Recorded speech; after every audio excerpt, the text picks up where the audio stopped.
Друзья, приветствую вас у себя на канале, и сегодня мы будем смотреть распаковочку моих новых колонок системы 5.0 Yamaha 803 домашнего кинотеатра. Итак, приступим. Возьмем ножичек.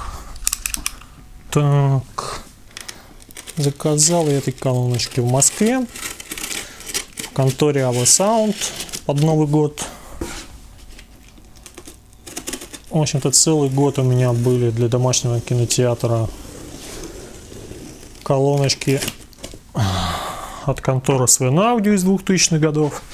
Это такой промежуточный вариант между мультимедиа акустикой и дорогими хай-файными колонками.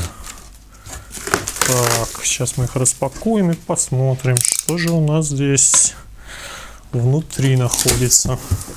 Ага. Колоночки Yamaha 803 серии. Вот у нас серенький гриль. Да, вот такой вот. Они, кстати, на магнитиках, а не на штыречках. Это прикольная фишка. Давайте сюда положим. Так, здесь у нас болтики. Инструкция какая-то. Так. Ну, давайте открывать и смотреть. Ого, вот такая у нас колоночка. Нет, такие достаточно увесистые. Так, вот у нас колоночка. Фронт, левый или правый. Довольно увесистая такая. Беленькая, симпатичная. Вот здесь вот сзади подключаются еще колонки Dolby Atmos. Здесь вот под них контакты.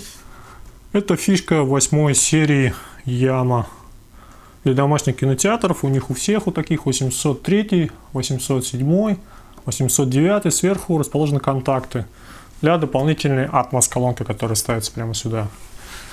Так, ставим сюда. Ну, как видите, вообще шикарно вписывается в белую икеевскую тумбу, которую я выбирал. В общем-то, с тумбой тоже целая проблема. Смотришь, они или какие-то маленькие, или некрасивые, или дорого-богато. Вот, есть такие тумбы. А икеевский минимализм, в общем-то, хорошо вписывается в любой интерьер, особенно если в светлых скандинавских тонах.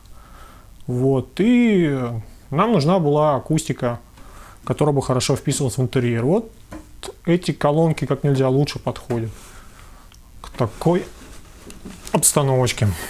Так, как у нас гриль? Гриль. Ага, вот. Видите, отлично подходит, хотя они смотрятся и с грилем, и без гриля. Ну, мне больше даже нравится без гриля, как она выглядит. Так, сейчас мы достанем остальные колоночки.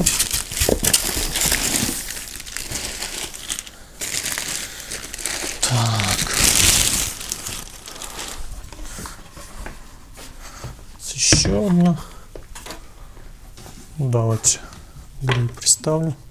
Ага, вверх ногами. Вот так. Так, это у нас еще одна колоночка.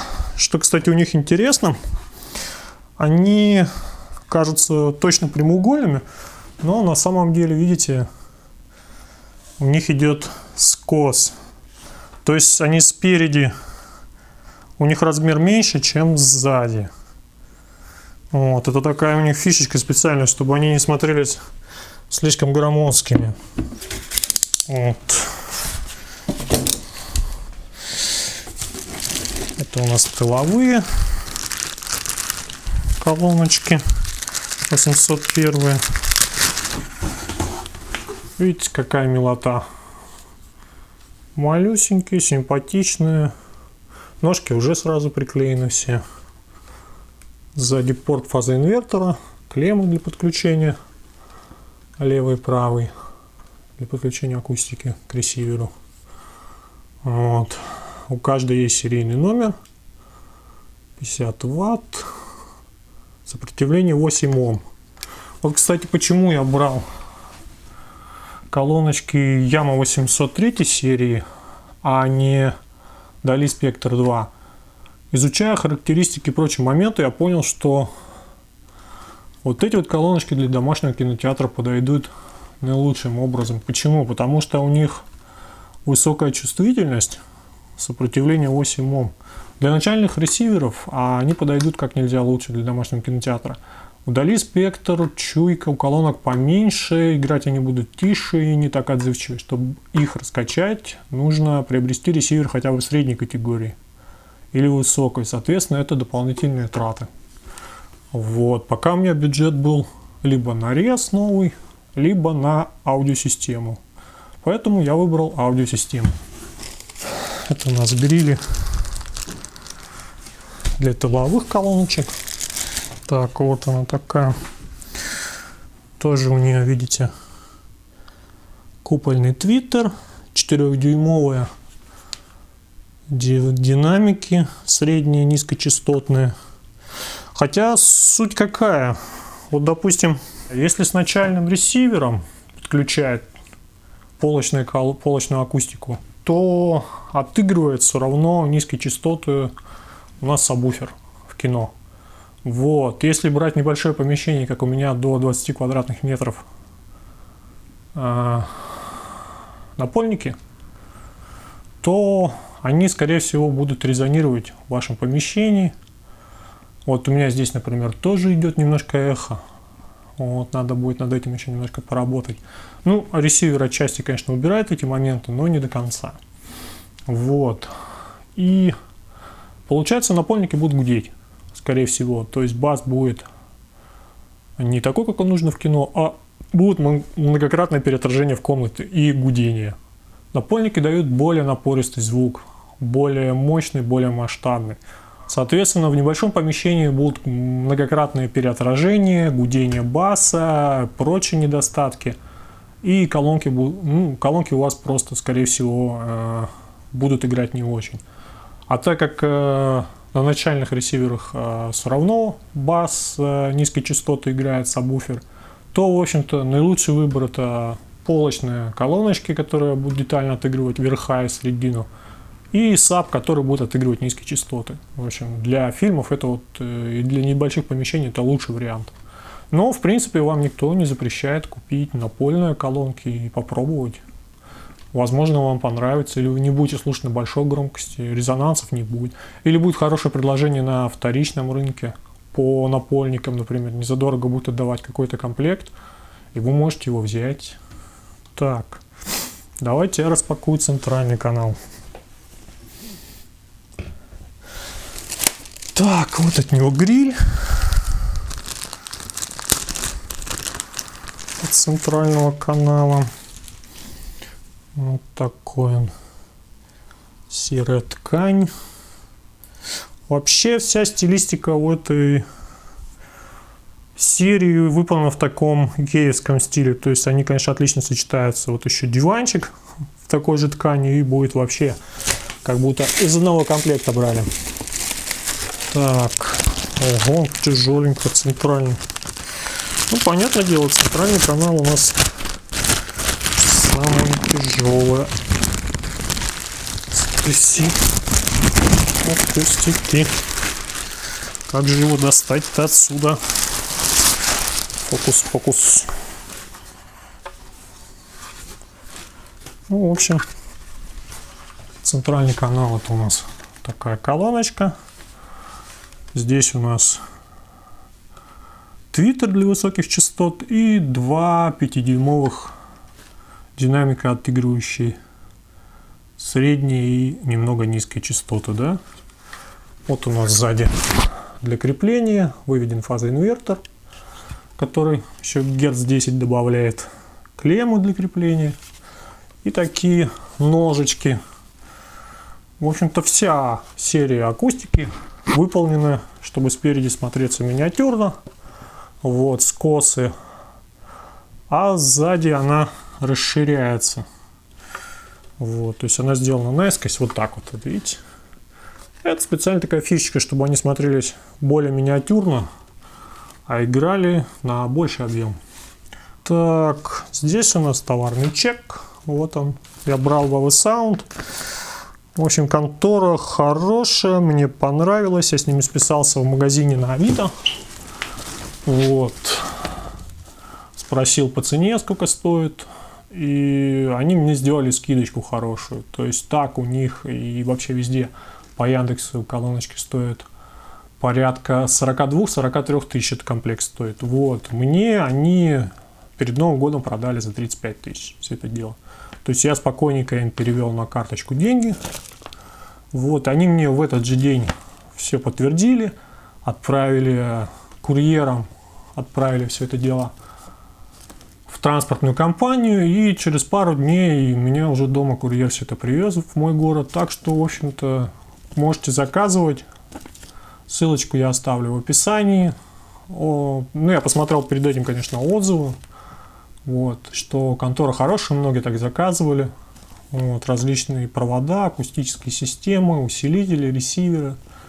Так что от себя я рекомендую. Видите, это не реклама. Вот. Потому что на Западе, допустим, такие колоночки можно взять. Они стоят в районе $500, такой комплект.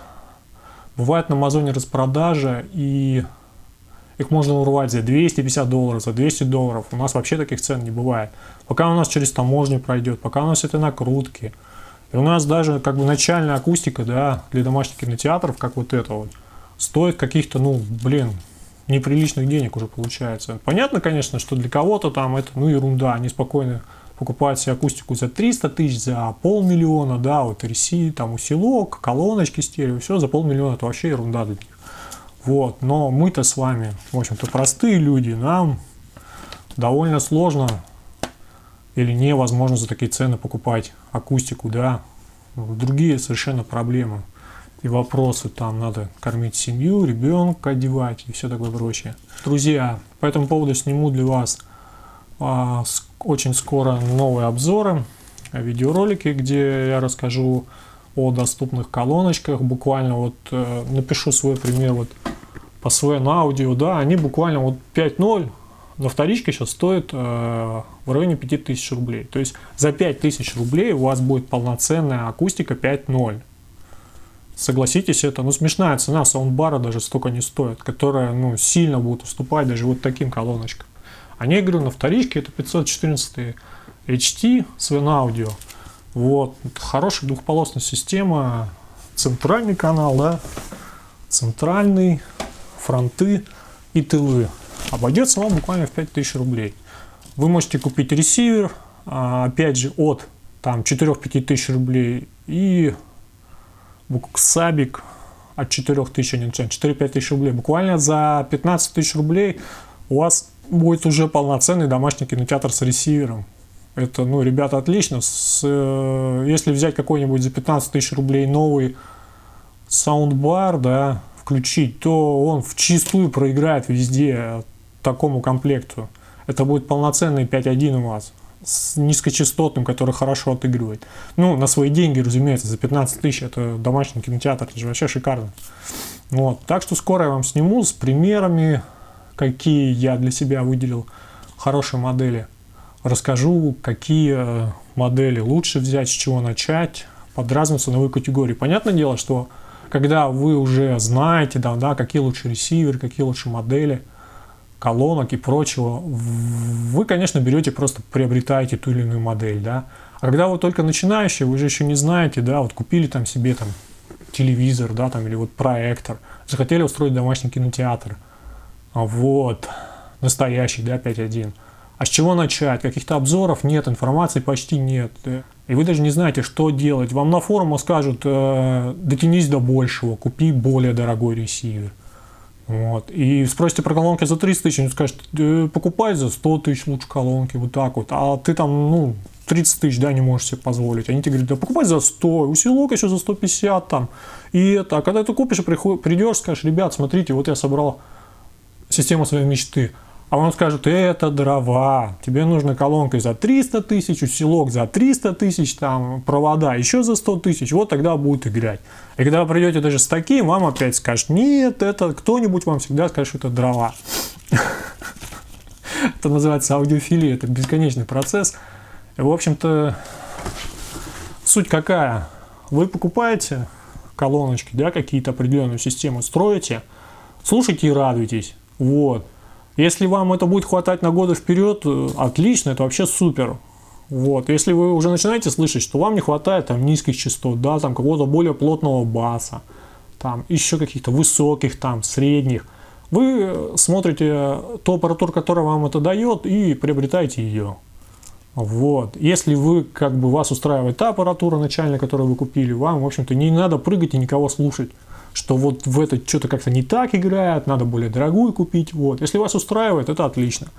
А личный опыт – это есть личный опыт. Вот. То есть вам нужно купить какую-то начальную систему, с нее начать, послушать, получить от этого удовольствие. Вот как когда я взял после обычного компьютерных колоночек 5.1, да, сабвуферов микролабовских, вот, я на них слушал, подключал проектор, смотрел фильмы, ну, прикольно, басы, все есть, да, вот, но там она даже, там среднеполосники стоят, эти однополосные колонки, пластмассово-металлические, вот, понятно, как они звучат, да, они уже давно никак не звучат, ну, для меня, почему, потому что в свое время я купил мониторные наушники Sennheiser HD 280 Pro, их используют на студиях для сведения. И тогда я услышал настоящий звук, как он должен быть, без приукрас. То есть вот играет музыка, как она должна звучать, она так звучала. И понятно, что я уже не смог слушать музыку на всех этих мультимедийных колонках, которые... Или ДК у меня был, да, ДК из коробки BBK-евский, потом самсунговский. Когда я взял даже вот такие вот, да, колоночки за 5000, я на них смог слушать музыку фоном. Вот. Они, в общем-то, гораздо лучше, чем большинство начальных саундбаров или мультимедийных колонок компьютерных, вот этих вот 5.1. Вот. А система собирается буквально за 15 тысяч рублей. И она, в общем-то, вы уже с удовольствием будете на ней смотреть фильмы и слушать музыку можно фоном вполне. Вот я вам сниму обзор на эти колоночки. Подробно сниму обзор впечатления на новый Yamaha 803. Расскажу разницу, насколько они лучше звучат. Но могу сказать, что, ну, я думаю, что они, конечно, получше играют. Вот. Но разница не будет такой разительной, когда я после мультимедийных колонок, да, композских или кинотеатр в одной коробке включил вот эти, да. Вот когда я вот эти включил, я сразу, о, это вообще супер, там такой звук, да, пятиканальный. Dolby Digital, HD кодеки, да, вот на ресивере пошли. Все вот эти. Это, конечно, совершенно другое звучание относительно, если просто к проектору или к чему-то там подключить через AUX, который будет виртуально раскладывать вот это все. Это совершенно, короче, новое звучание. Конечно, вот эти Yamaha будут звучать получше, чем вот эти вот. Вот. Ну и плюс они, конечно, я их брал, чтобы они отлично вписывались в интерьер. Сами посмотрите, да. Вот. Вообще, они как влитые, да, вот фазоинвертор спереди, 5-дюймовый, средний низкочастотный динамик, твиттер, причем у него еще такая под дерево такая штучка и конусная форма, чтобы звук лучше распространялся, высокие частоты. Вот, то есть во многом я брал колонки вот эти ради дизайна, а не только ради звучания. Ну и звучать они должны, конечно, лучше. Сейчас мы подключим с вами и послушаем вообще, как они в стерео работают.